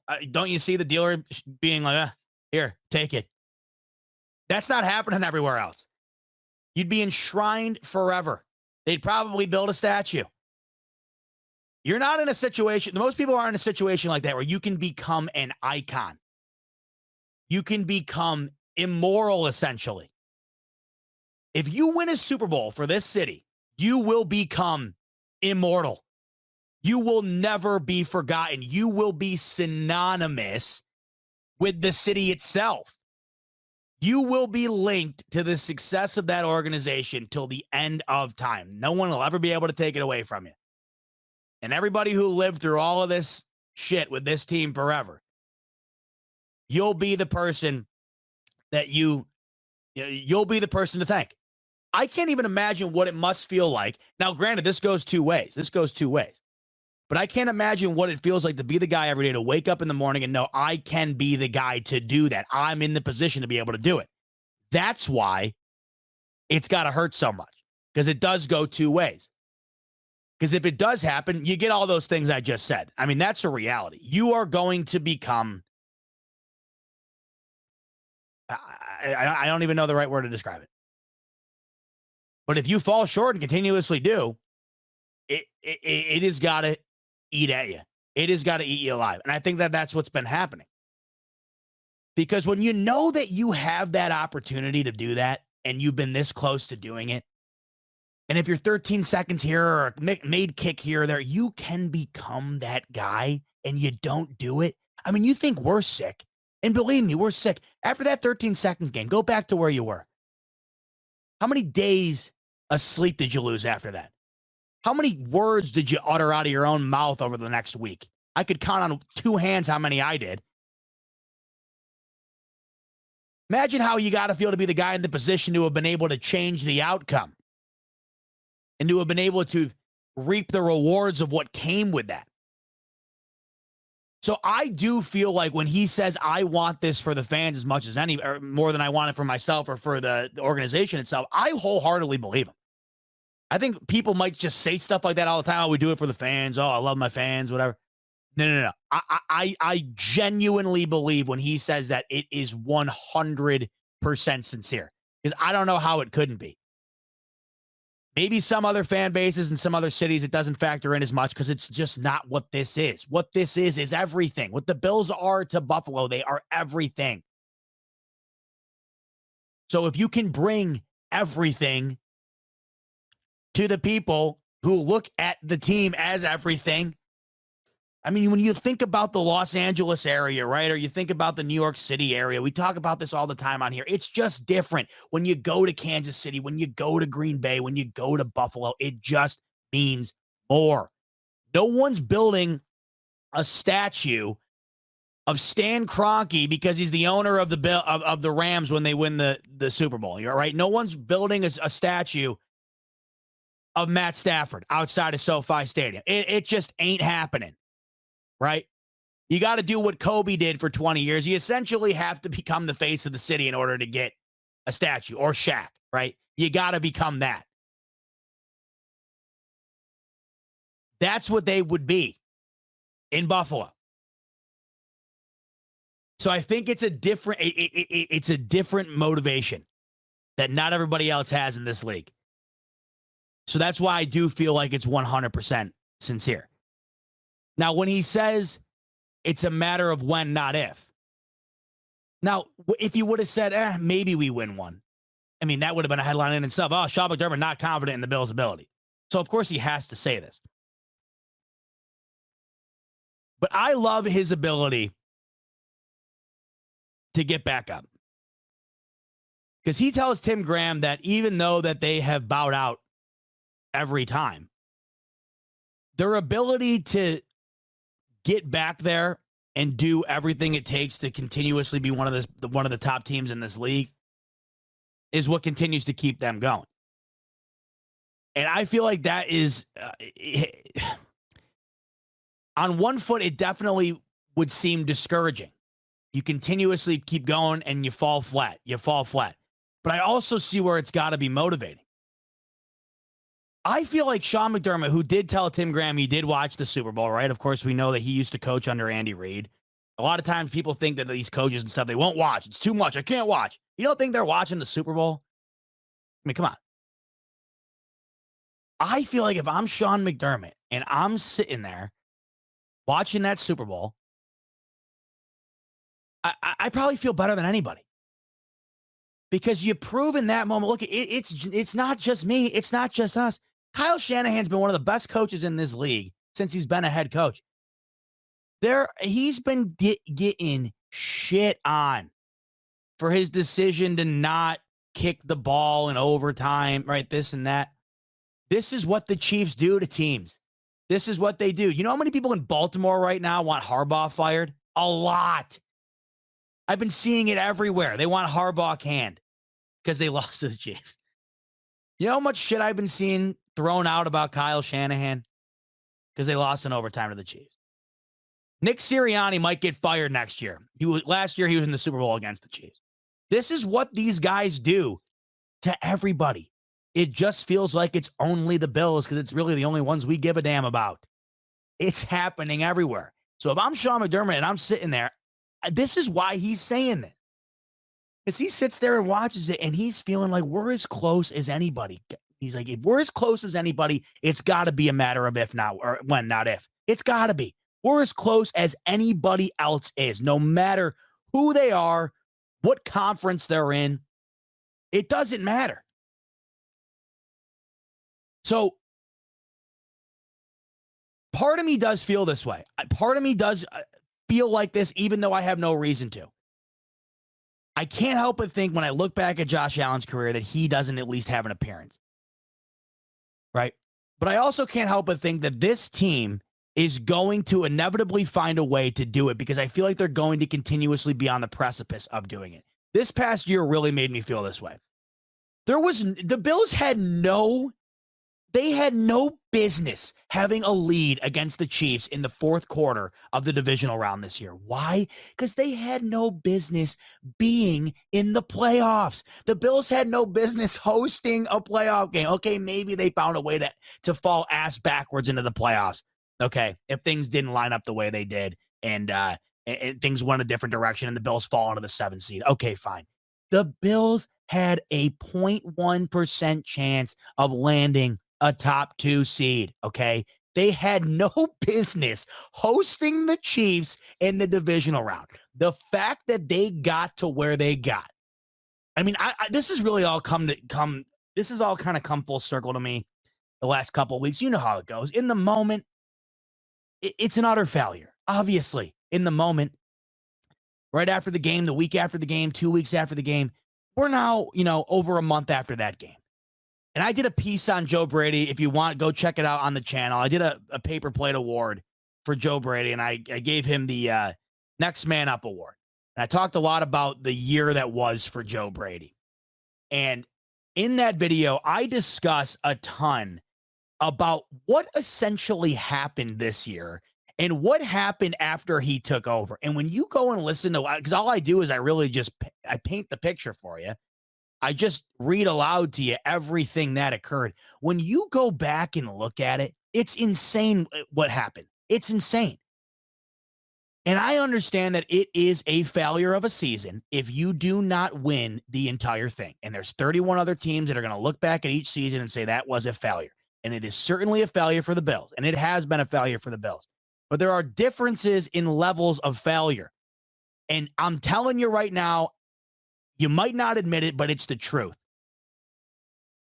You would be 100% less satisfied with your failure coming 1 week into December than you would your failure coming in the late fourth quarter against the Chiefs in the divisional. I know it hurts way more, but at least you had the opportunity for it to hurt that way. The Bills should not have ever been in that situation this past year. So why am I bringing this up? Because even in this situation where the Bills were essentially bad for numerous games this past year, bad, for a season where this team had half their defense on the sideline, for a season where they had to fire their offensive coordinator in the middle of the year, where Josh Allen had his quote-unquote turnover problems, right? In a season where you lose to Zach Wilson and Mac Jones, you're one play away in the divisional from going to the AFC Championship? Think about it. I know it sucks. I know it's like dumping salt into a gaping wound. But if they were able to do that this year, it's really tough for me to think that they don't have the resilience to overcome just about everything. Think about what they have overcome. So when he says it's a matter of when, there's part of me that is along with a lot of you who are sitting there thinking, yeah, everybody's been saying that. I get it. Right? But you got to think about why you have that, why he has that mentality, why he feels that way. And I 100% understand why he has that mentality. It's not just because it's the politically correct answer, even though it is. It's because I think that there is substance to back it up. What they did this past year, look, it's so hard to say, oh, what they did was extraordinary, was impressive when you lose in the divisional round. I mean, it just it's tough to say that.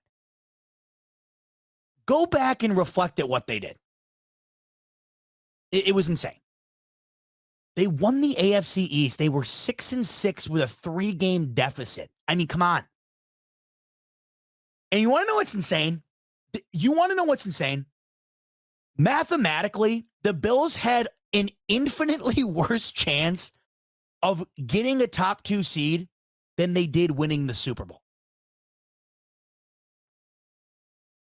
I mean, I know the game isn't played on an Excel chart. I understand that. But what I'm getting at is if you're able to do that, if you're able to literally defy reality, because that's what winning the AFC East was, 0.1% chance on paper. I'm trying to think of an example that can even eloquently display what a 0.1% chance is. I can't even think of anything. I can't think of anything. That's how insane it was. And according to the analytics and the betting markets and all that, the Bills had like a, what? Going into the season, 15% chance winning the Super Bowl, maybe around there. Certainly a million times more than a 0.1.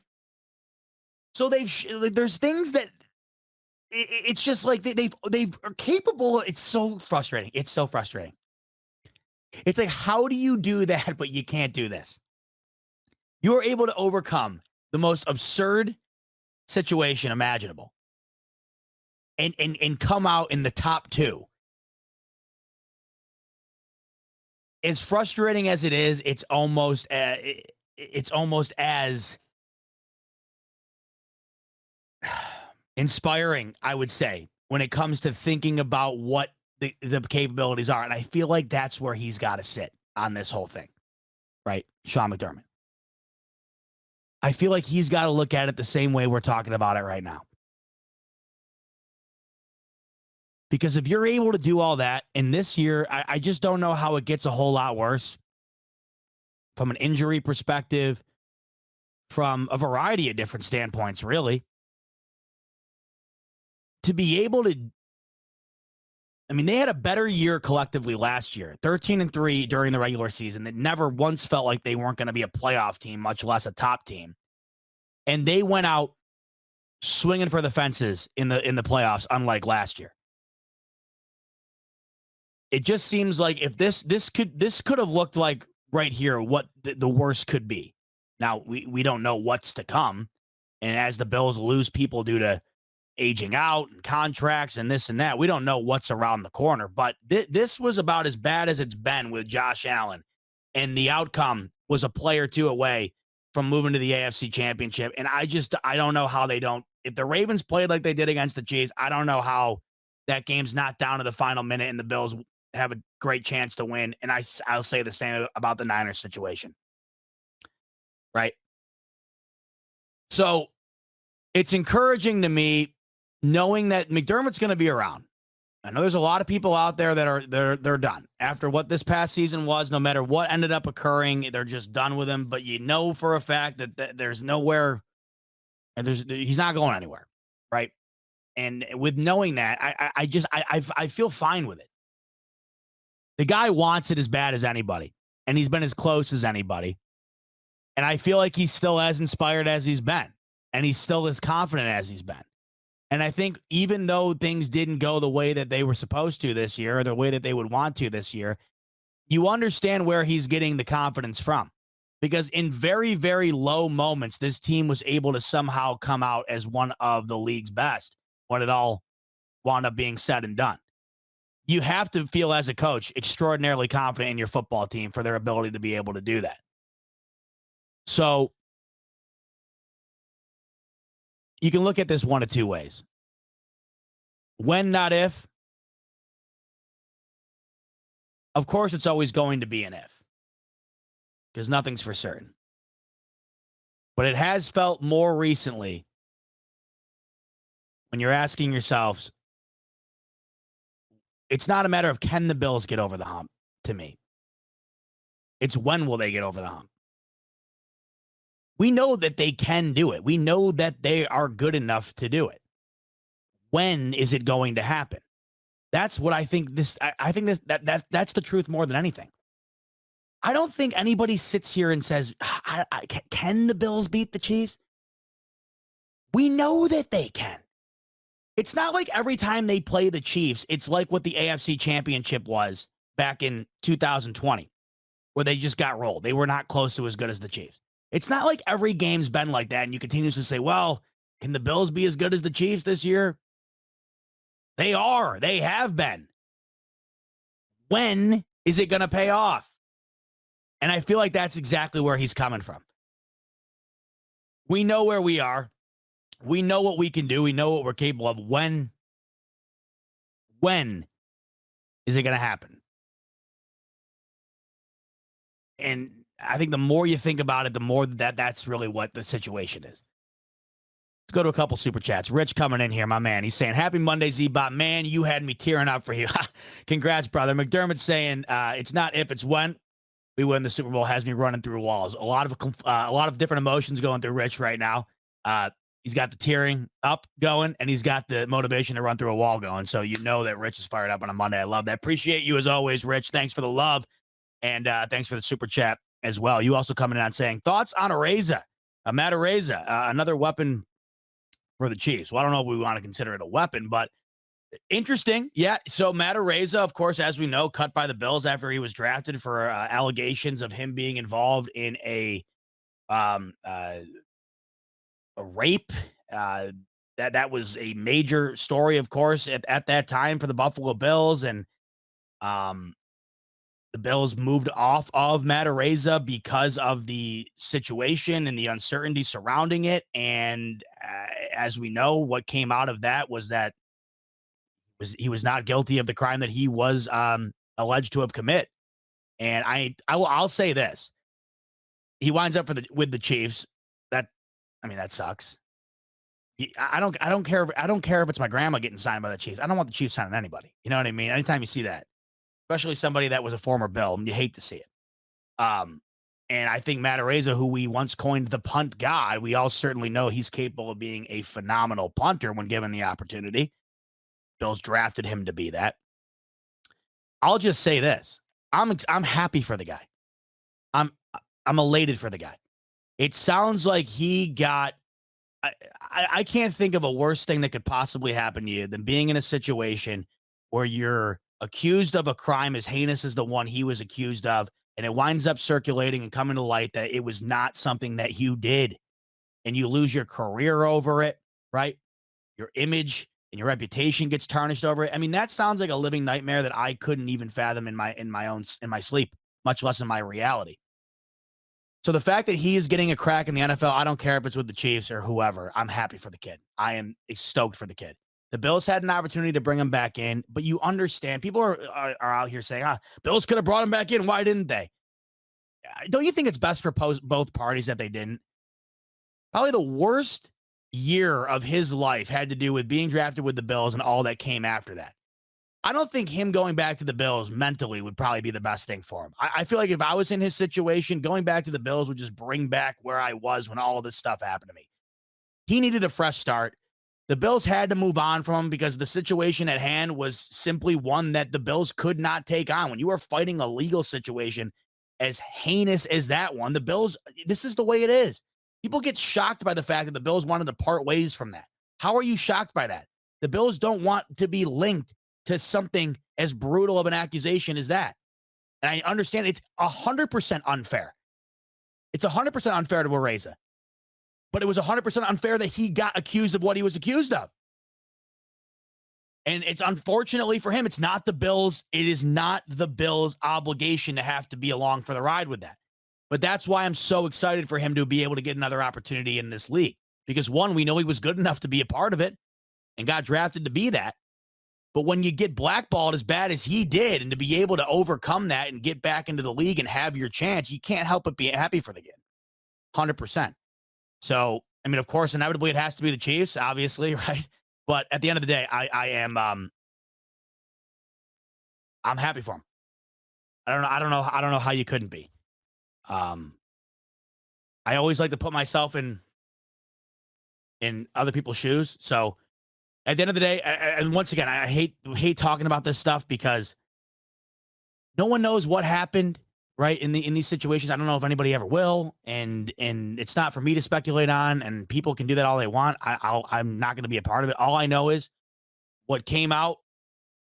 It wound up not being what was thought of originally, which was the reason why he ended up having to not be in the NFL right after he was drafted. Things have changed dramatically, and he is getting another crack. So I think that's great. A second chance for the kid to be able to do what he was drafted to do. And the Chiefs wound up picking him up. So speaking of, so by the way, put a bow on the McDermott situation, though, the interview with Tim Graham, though. Loved it. Make sure to go check it out. It's on The Athletic via Tim Graham. But it just reiterates a lot of what I've already thought. And I still feel confident about what he is capable of doing. He had essentially a half a year to reinstill confidence, at least into me. I was losing a lot of faith in McDermott. Right around that Broncos game, I was about to tap out, you know. To be able to do what he did, for Joe Brady to come in and contribute the way he did, for this team to be able to rally around him the way they did, especially after that article that came out about Sean McDermott, for them to finish the season the way that they did, I think that deserves more credit than it gets because it didn't wind up resulting in a Super Bowl. But at the end of the day, man, that was some impressive ass shit that they wound up pulling off. And it was a situation they pulled off that was next to impossible to do. So I 100% understand the mindset behind where McDermott's coming from when it comes to thinking about the chances of winning a Super Bowl for this team. And all we can hope is that he's right. And it's a matter of when. not if. One last quick note, by the way, the Brandon Beane already getting off to work a little bit here in the beginning of the offseason as we approach. I mean, free agency is here already, obviously, but it'll start heating up, I'm sure, and we'll start seeing moves. I mean, I don't know when the next big one will happen. It seems like it's a slow progression, but we'll start seeing stuff come out. But Brandon Beane already getting to work to try to take a bit off the top of a current cap situation that is a bit of a nightmare. The Bills currently, I believe, have the worst cap situation in the league. They are, let's double check. Going into today, they were $36.7 million underneath or under the salary cap. What's the best way to say that? Is it over the salary cap? Yeah. Yeah, they're over. I don't know why I flipped that up in my mind. They are about $37 million over the cap. And obviously, they're going to have to get to work in order to bring that number down. Now, the salary cap, if you weren't aware, has been increased. And of course, it's going to continue to increase as these TV rights get more and more lucrative and as more money continues to flow into the NFL, because that's all that's been happening the last several seasons. The NFL is just a cash cow right now. They are getting bigger and bigger and bigger and bigger and bigger. The best example that you can pinpoint as far as, seriously understanding how dominant the NFL is. I know we as fans have always just felt like they have been this. And I mean, it has been America's sport for a long time now, no question. But it has gotten continuously more and more dominant. The stranglehold that they have on the country as far as a viewership is concerned compared to anything else is wild. And if you look into Christmas Day, I mean, not all that long ago, the NFL wasn't playing games on Christmas. It was an NBA day, and those were the games and the events that would get the highest rating, of course, on Christmas. That was their big day. The NBA's big day every year was Christmas. The NFL saw an opportunity where they could wind up having their own big day for themselves on Christmas. And if you go and look at the numbers now that the NFL puts up from a ratings perspective on Christmas and compare them to what the NBA is doing on the same day, it is laughable. It is laughable.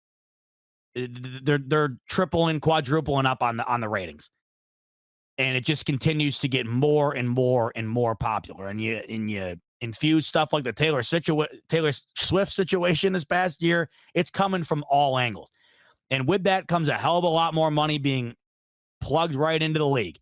And just this past week, the NFL raised the salary cap almost $31 million. It's currently at $255.4 million per team. So the nice thing is with the Bills cap situation, you get benefited by the fact that there is more money taken off the top from the increase in the overall salary cap. But the Bills still have a ways to go in order to get down to where they need to be. And they started today by moving a little bit of money around on offensive lineman Connor McGovern's contract. And that restructuring wound up clearing up about $3.74 million. So if we take that off of what they were currently over at, they were over at about $36.7 million. You take 3.7 off of that, and they're looking at around a $32 million situation over the salary cap. So it will be interesting to see what they end up doing to try and figure that out. Dawson Knox's situation is one that many people are looking for to be restructured. That would certainly help. The Tre'Davious White situation to me is very interesting, and that's one I will be personally keeping an eye on all throughout the offseason. I'm just dying to see what the future is for Tre'Davious White. You're coming off of 2 major injuries now, and I just wonder what the deal is going to be there from his contract perspective, and they can free money up there if they end up moving on. Von Miller's situation obviously is going to be an interesting one. That situation's so hard for me to think about because the money spent in the return on investment. I mean, you might as well have just taken that money and thrown it down over Niagara Falls. I mean, there was really no difference.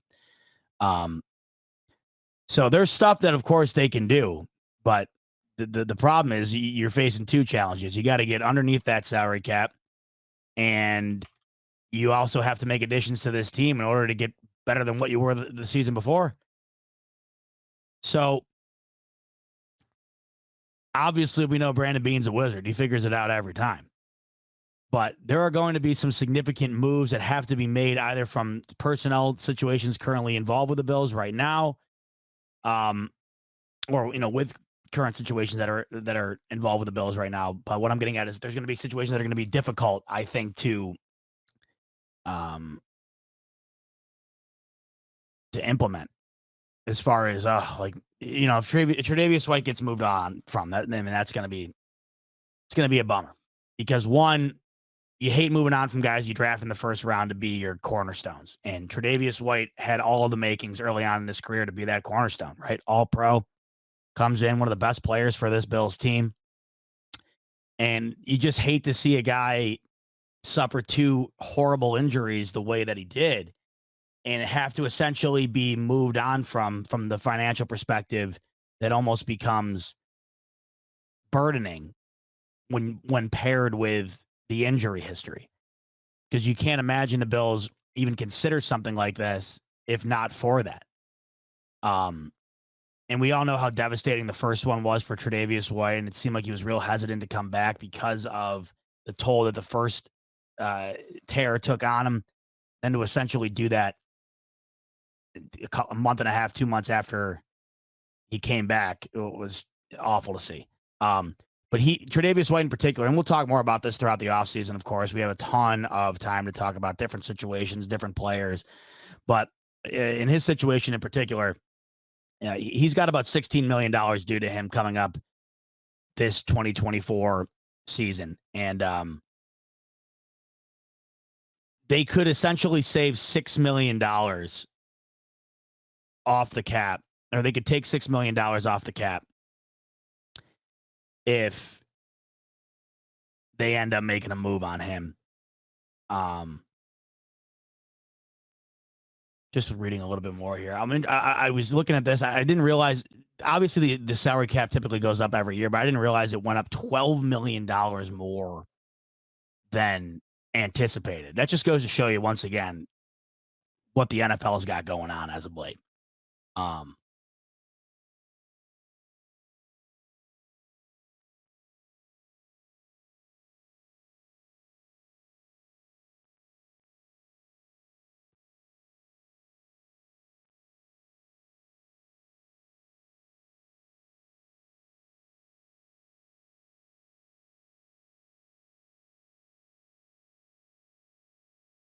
Okay, so I was double checking on this Tre'Davious White situation, because they were talking about.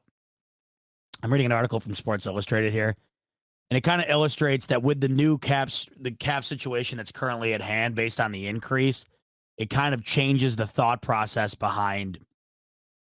It changes the thought process behind how you're going to approach certain situations, and they're kind of emphasizing the fact that Tre'Davious White's situation might not be worth pursuing now because of the increase in the cap situation. So that's the interesting part. It's saying here that paying Tre'Davious White $10 million to not be on the roster as a means of clearing $6 million in cap space is not an efficient allocation of funds, which makes sense, because they would have to pay him $10 million to not be on the roster if they got rid of him, and it would only take $6 million off of the cap. So when you were essentially granted $12 million in a surplus over what you thought the increase was going to be, and that increase in itself, when totaled up, is over $30 million, that makes sense. So there's different ways to look at this, all these situations now with the increase in the salary cap. But Brandon Beane's got his work cut out for him, and as we know, he'll find a way to figure that out. No matter what it takes, he always does. But he did get a head start today, working around Connor McGovern's deal, saving about $3.7 million. And it'll be interesting. he says again, like he did last year, don't expect any major splashes. I don't expect any major splashes when you have one of the worst cap situations in the league. It's pretty fair to not expect any major splashes, but the Bills certainly can't sit on their hands. We know that. That's why, to me, the draft is the most pivotal aspect of this entire offseason. I don't think the Bills are going to be able to go out and completely revamp the team in free agency. It's just not feasible the way that this team's currently set up. But the draft is where you're hoping you're going to be able to land a couple of gems and wind up having that pay dividends in the immediate future.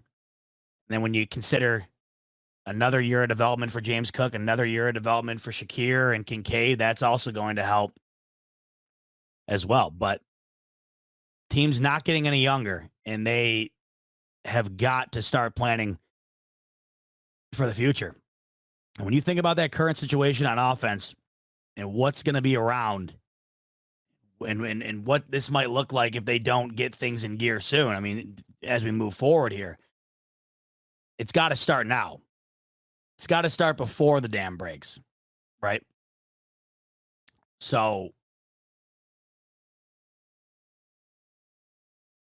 I'm just dying to know what the mindset's going to be in the first round, because the wide receiver situation, and this is something we'll talk a lot about up until the draft, the wide receiver situation is a very odd one when you're talking about where it lands on the priority list for a lot of these teams, because we're seeing so many. I mean, Puka Nacua, for example, right? Find him essentially at the end of the draft. Oh, we'll take Puka Nacua. Winds up having the greatest rookie wide receiver season of all time. These wide receivers have become more like running backs in the sense that it just seems like they continuously keep coming out, and teams are willing to just take one and get the most out of them and then move on. I mean, that's what the Chiefs just did with Tyreek Hill. Moved off of Tyreek Hill, borrowed Juju Smith-Schuster, right? Win a championship, draft Rashee Rice, have him have a season where he comes on right throughout the year, and then boom, he ends up being a pivotal piece towards the end. A lot of teams are no longer in situations where they're willing to be spending quarterback type money on receivers. Now, some guys, of course, are worth it. Justin Jefferson right around the corner is going to be due a contract. Jamar Chase. There are certain guys, but there's so many wide receivers now coming out of the draft and are impacting teams immediately. And they're not just, it's not just in the first round. It makes you wonder what the Bills' priority is going to be all the way down where they're at, because the top guys, of course, are going to be well gone. The top end of this receiver draft is nuts. A couple of guys up there that are going to be immediate studs. But once that's all gone and you get down to where the Bills are at, it makes you wonder if that's going to remain the priority or if that's something they're going to be looking at later on. At the same time, you look at it and say, how could it not be the top priority? It's interesting. Rich says, Bean cannot overthink wide receiver first round no matter what. See, this is what it's tough. It's like, to me, the way I see it, I don't know how you could be going into, what is it now? What are we at now? Year 7 with Josh Allen and not draft a receiver in the first round? It's pretty nuts. And it's not just that. It's not like it's not just in the first round. It hasn't been in the first several rounds. I'm leaving it at least the top 2 rounds. It might not be in the first round just because they don't feel like the value is there where they're at. I don't know how you can't do it. I don't know how you don't do it in the first 2 rounds. It's almost inexcusable to me. It is inexcusable to me to not address the wide receiver position in the first 2 rounds. But if you're looking at some of these mock drafts, I mean, the Bills, some of these guys have the Bills going corner. Some of these guys have the Bills going D-line. And if we know Brandon Beane, boy, oh boy, does he love his D-line. So that wouldn't shock me at all. But it just feels like some of the love that's been overwhelmingly given to the Bills defense has got to be given to the Bills offense at some point. Saw a little bit last year with Dalton Kincaid. And I loved the move. I loved the draft pick. But You have countless examples of this team doing everything it can in the draft to make sure that defense is up to par, but you have way less to prove it with the offense. And it just feels like when you have a unicorn at QB, you want to throw more of your lottery tickets at assets to make that unicorn look more like a unicorn. And I just feel like the time is now. The time is now. You've waited long enough. You've done all of it. Look how far you've gotten without having to do that. You can only continue to do that so long, not throw assets at the wide receiver position. And I feel like you're starting to see the chickens come home to roost a little bit. With Stephon Diggs not being everybody's favorite all of a sudden, right? And Gabe Davis is 2 steps away from walking out the door. Now you're starting to understand that the lack of addressment on the offensive side of the ball through the draft is starting to show up a little bit. Luckily, their most recent picks are starting to look like they are showing up a bit. That's what makes you want to go offense even more. 2 years into the James Cook experience in the second year was great. And Dalton Kincaid showed you in year 1 that he's got the potential to be an absolute monster for this team. Right? But when you're looking around, you're starting to understand that the veteran players on this offense are not really anywhere to be found. And that's because they haven't been applied. So, to me, the time is now. You only get so long with this guy at QB. And you want to make sure he's set up. First 2 rounds, to me, all but inevitable. It has to happen. We got plenty of time to talk about that throughout the offseason, and we will. Don't you worry. But in the meantime, I can't thank you enough for tuning in tonight on a Monday night to the Smoke Break. Lots of fun. We talked about Dion Dawkins and his comments on the New York Jets. We talked about Sean McDermott and what he had to say about the Bills' Super Bowl chances. And we also were able to lock in my best man at the top of the show. Thanks so much for being a part of that. That was awesome. That was everything I wanted it to be, and I'm glad we got to do it together. That was a lot of fun. So where else but the Smoke Break? Can you see that? I don't know. Iconic show tonight at the top. Definitely will live on forever in my book. So I am so happy that you got to be a part of that with me, and I look forward to having you join me again later on in the week here. In the meantime, please, on your way out, make sure to hit that like button, subscribe button, bell notification, and also make sure to check out my friends at BetUS. 125% sign-up bonus on your first 3 deposits in the link in the description below, up to $2,500. I'll be on here again at some point later on in the week, so make sure to be on the lookout for that. Rico tomorrow night as well, so don't miss him. But in the meantime, once again, much love, everybody, for joining in tonight. It was a lot of fun. I'll look forward to seeing you on the next one. Till then, much love, everybody. And as always, go Bills.